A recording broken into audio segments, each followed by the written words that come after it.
Good morning class. Today we are going to start our new topics in the format of question answers.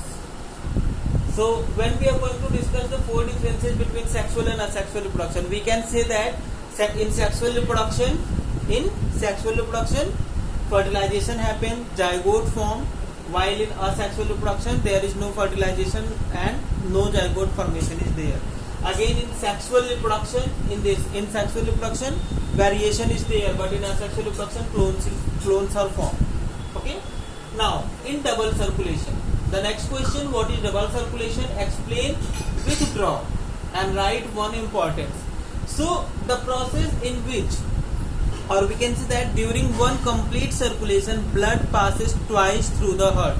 During one complete circulation blood passes twice through the heart. That process is called double circulation. What is important? Important क्या है यहाँ पे कि blood passes twice during one complete circulation. Blood heart से दो बार पास होता है एक complete circulation में. ये प्रोसेस कहा जाता है डबल सर्कुलेशन. कैसे पास होता है? तो बॉडी से आने के बाद, कहाँ से? बॉडी से आने के बाद ये हार्ट में आता है. हार्ट के कौन से पार्ट में? राइट पार्ट में. फिर यहाँ से लंग्स में जाता है. लंग्स से फिर हार्ट के लेफ्ट पार्ट में आता है और फिर यहाँ से बॉडी में जाता है. ठीक है. और फिर क्या होता है? यहाँ से बॉडी में जाता है. तो ये हो गया आपका पूरा प्रोसेस कि बॉडी से हार्ट में आया, राइट पार्ट में, हार्ट से फिर लंग्स में गया, लंग्स से अगेन हार्ट के लेफ्ट पार्ट में आता है और फिर वो क्या होता है?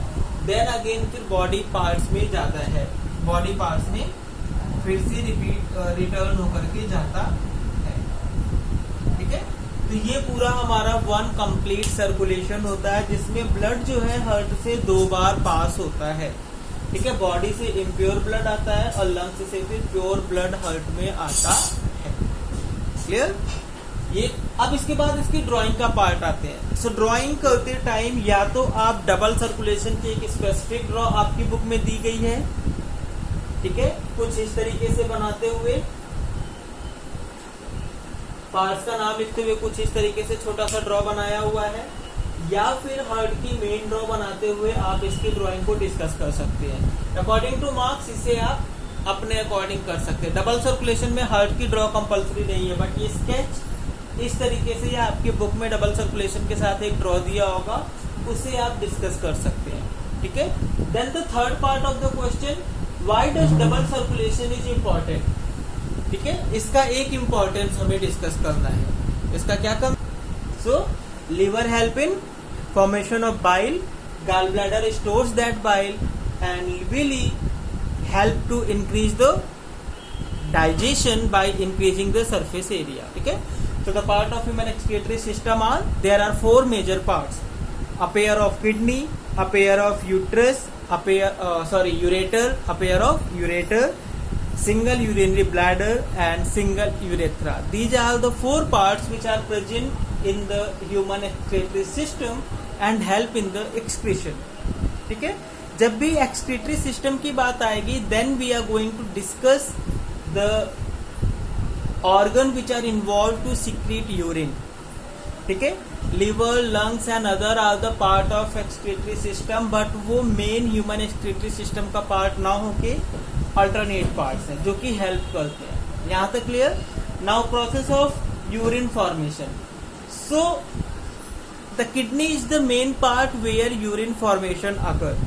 The functional unit of kidney is the nephron. Kidney की सबसे फंक्शनल यूनिट क्या होती है? नेफ्रॉन होती है, जहाँ पे यूरिन फॉर्मेशन होता है.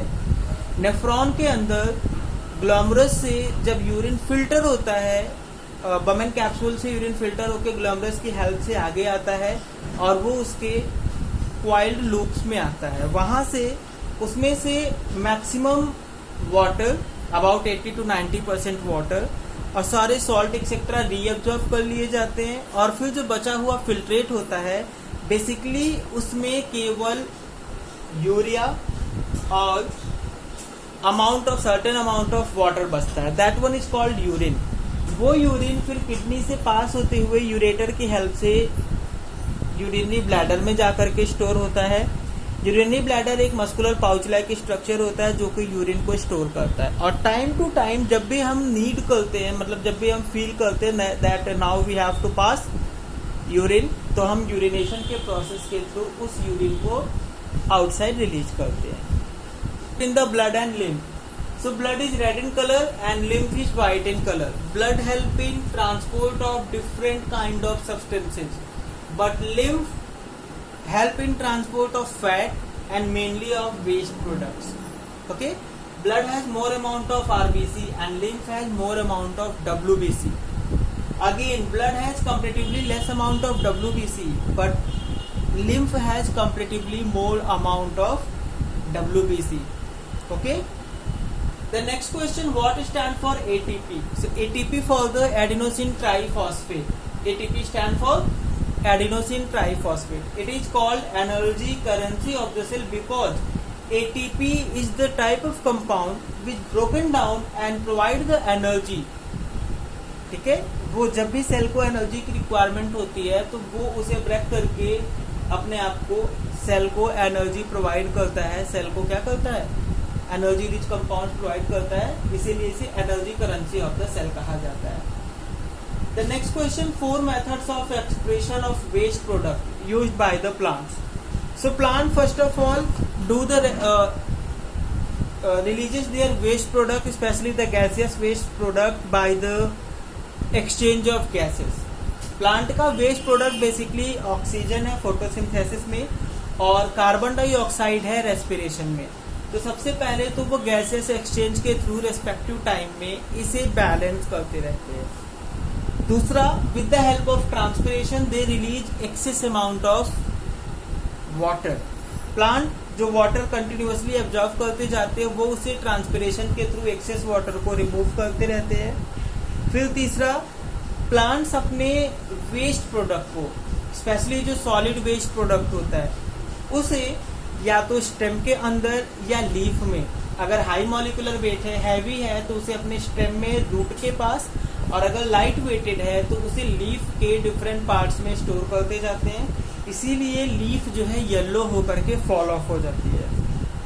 ठीक है, इसके अलावा कुछ specific type of waste products को वो अपने सराउंडिंग में भी रिलीज करते हैं, सॉइल में या फिर अदर जो है कि सराउंडिंग में जो है कि वो उसे रिलीज करते हैं। So this is the method of expression of the waste used by the plant.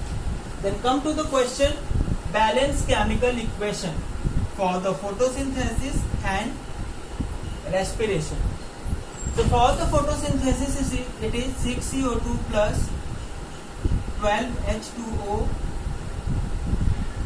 chlorophyll and sunlight gives C6H12O6 plus 6O2 plus 6H2O. It is the balanced chemical equation for the photosynthesis, and C6H12O6 plus 6O2 gives